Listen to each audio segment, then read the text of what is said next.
السلام علیکم بچوں، آج ہم اپنی کتاب میں نئے سبق کا مطالعہ کریں گے۔ آج کا عنوان ہے شہید کی جو موت ہے وہ قوم کی حیات ہے۔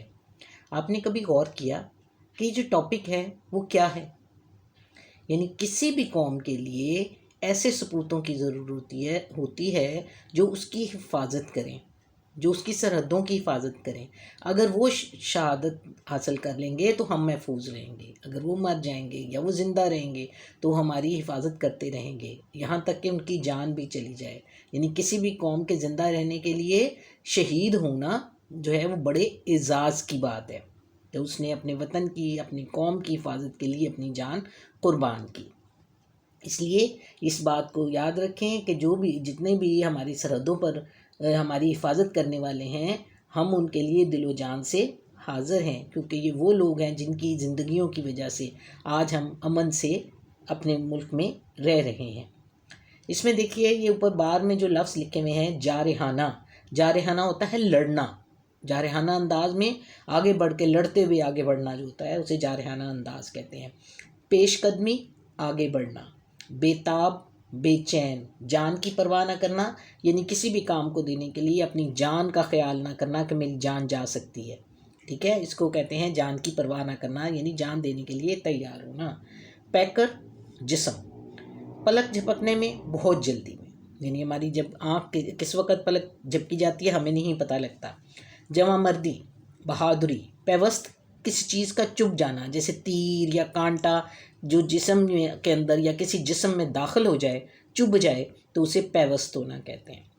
گولی بھی پیوست ہوتی ہے، تیر بھی پیوست ہوتا ہے، کانٹا بھی پیوست ہوتا ہے کیونکہ اندر چبھ جاتا ہے نا۔ پھر ہے پامردی، پامردی کا مطلب بھی ہوتا ہے بہادری سے۔ سپوت، بیٹے۔ چلیں آج کے لیے یہ دیکھیں، پیج نمبر 133 پر نکالیے۔ یہ ایک ایسے لڑکے کی کہانی ہے جو بچپن میں اپنے نانا کے تمغے سینے پر سجائے اکڑ اکڑ کر گاؤں کی گلیوں میں پھرا کرتا تھا۔ اسے فوج میں بھرتی ہونے کا شوق تھا۔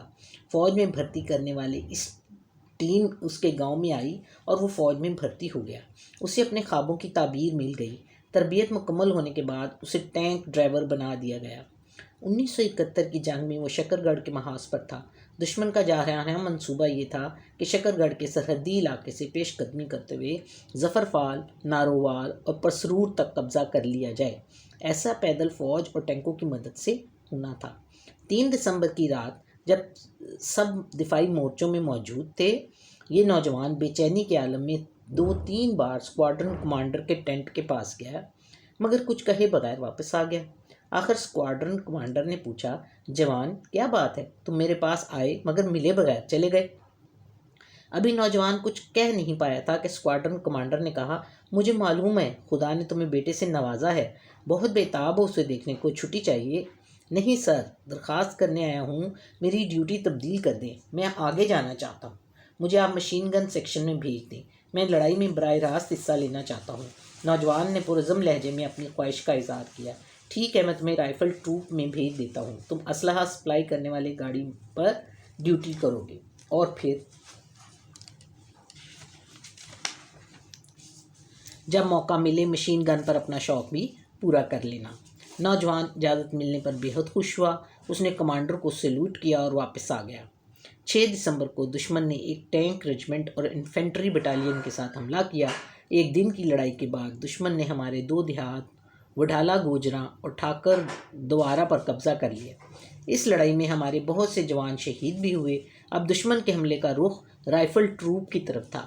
یہ نوجوان رائفل ٹروپ کو اسلحہ پہنچاتا رہا، ساتھ ہی ساتھ وہ ٹروپ کمانڈرز کو پیغام رسانے کا کام بھی انجام دیتا رہا۔